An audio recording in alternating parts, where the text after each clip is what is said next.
Welcome back to Edu Skills. OET made easy. Our mission is to make you fall in love with OET. And today we are going to deal with reading part B.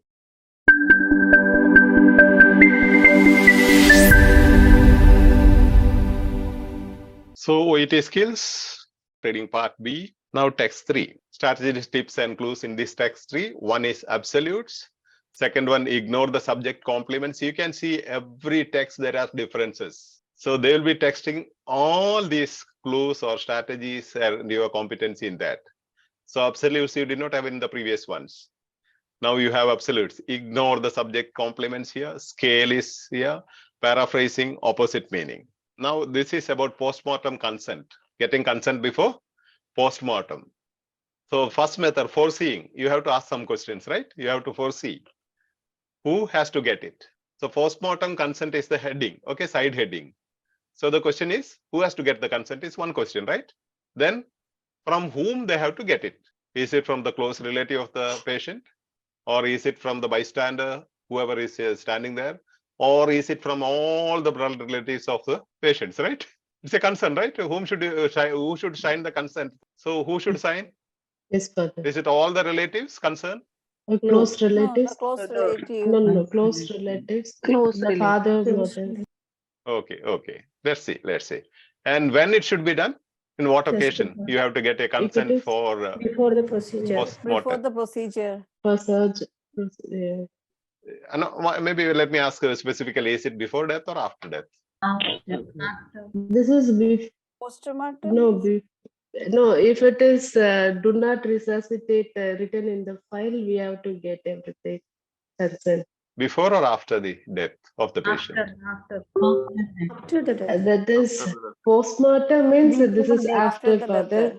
But the consent, when the consent form has to be signed? After the Actually, Father, if unexpectedly the patient is died, we can get after. If it is patient is really serious condition that it's written in the file that do not resuscitate the patient, we have to get before. No. Okay. Let's see. Now, for example, I'll give you another scenario. For example, you have to maybe have the organs to be donated or some issues they have. In that case, what will you do? Before you have to do the postmortem before the body or before the heart is off, right? Yeah, before. Yes, Certain organ donation issues. Before you have to take this second. Before we have to take further. That is before. Okay. That's all medical. I am not a medical professional. Let's see. What does the medical journal text says? Okay. So when is the question? How? Procedure. Okay. How to get the consent, not postmortem procedure. What is the procedure of how to take the procedure to take the consent? So this is called foreseeing, the first step of first method, foreseeing. First method, you remember, first F stands for foreseeing, I stands for interpreting or inquiring, and R stands for reading, S stands for speaking out, and T stands for teleprinting, writing. Okay, when seeking consent for a postmortem examination, it is necessary to give a valid reason for conducting it. So the first option, so give a valid reason for conducting it. That is a key phrase here in the first option. When seeking consent for a postmortem examination, it is necessary to allow all relatives. Eliminate. Can eliminate. Absolute. So we can eliminate. Yeah. Or even otherwise, in general, you cannot allow all relatives the opportunity to decline it. That also not to consent it. Allow all relatives. You'll have to call them from America, Canada, Germany, and everywhere. Does it make any sense even without that all absolute? Does it take any no, as a medical professional, does it make any sense? No. Before postmortem, it doesn't make any sense. So you see, in both the ways you can eliminate it. This is why I took it from. I wanted to convince you how the strategies work. That's why I took two texts from the official sample material. And all the materials will be like this, and there are some tricks of this type where you can eliminate. And that's the reason why we say QAT method. And third one is only raise the subject after death has occurred.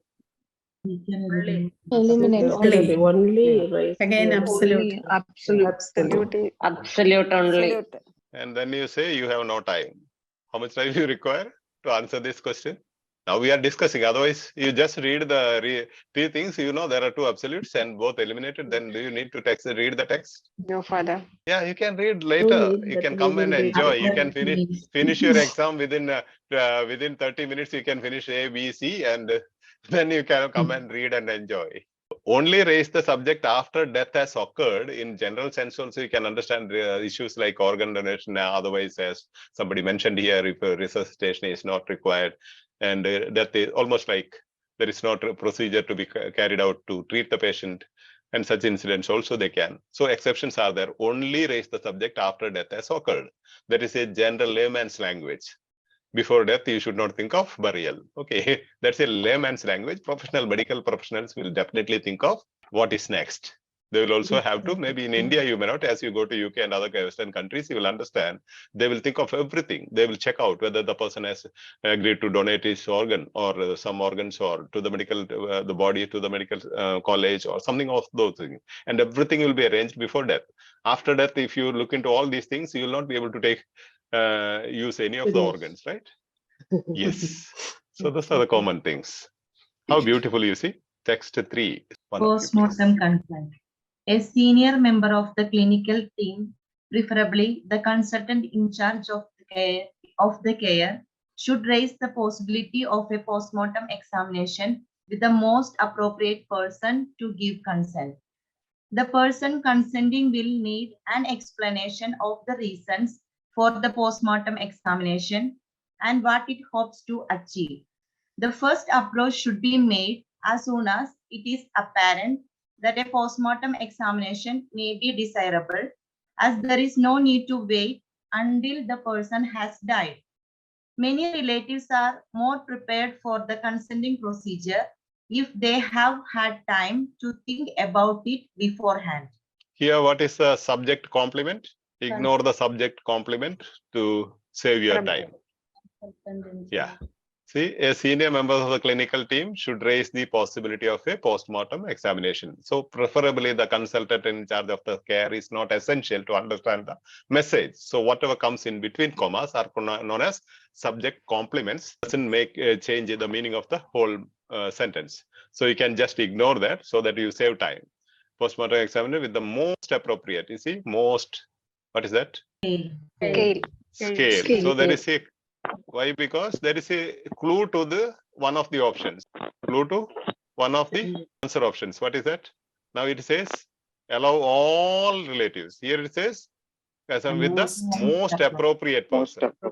So most says this is not the correct answer. Okay, all cannot be the correct answer to give consent. The person consenting will need an explanation of the reasons for the postmortem examination.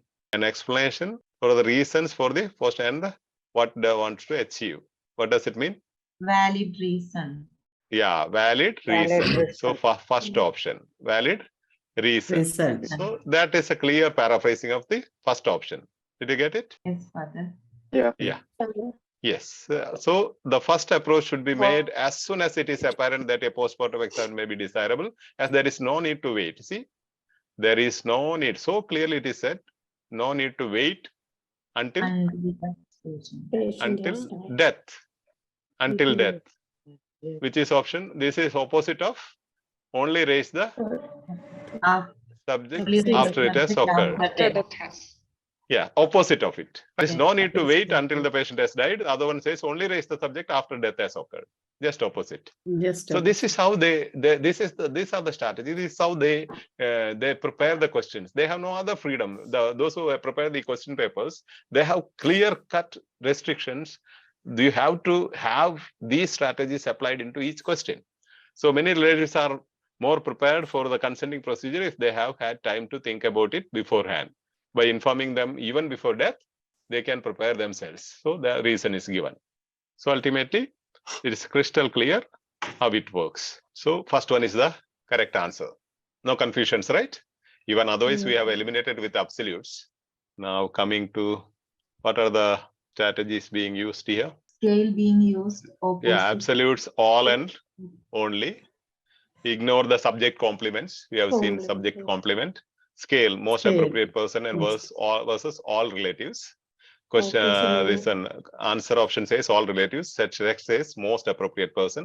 Paraphrasing, answer option A, it is necessary to give a valid reason for conducting it. Text says the person consenting will need an explanation of the reasons for the postmortem examination and what it hopes to achieve. And the fifth one is opposite meaning. Answer option B, allow all relatives the opportunity to decline it. Text says with the most appropriate person to give consent. Okay. Answer option C says only raise the subject after death has occurred, but text says there is no need to wait until the patient has died. Absolutes are there, subject complements could be ignored, scale is there, paraphrasing is there, then opposite meaning. 5 strategies are there.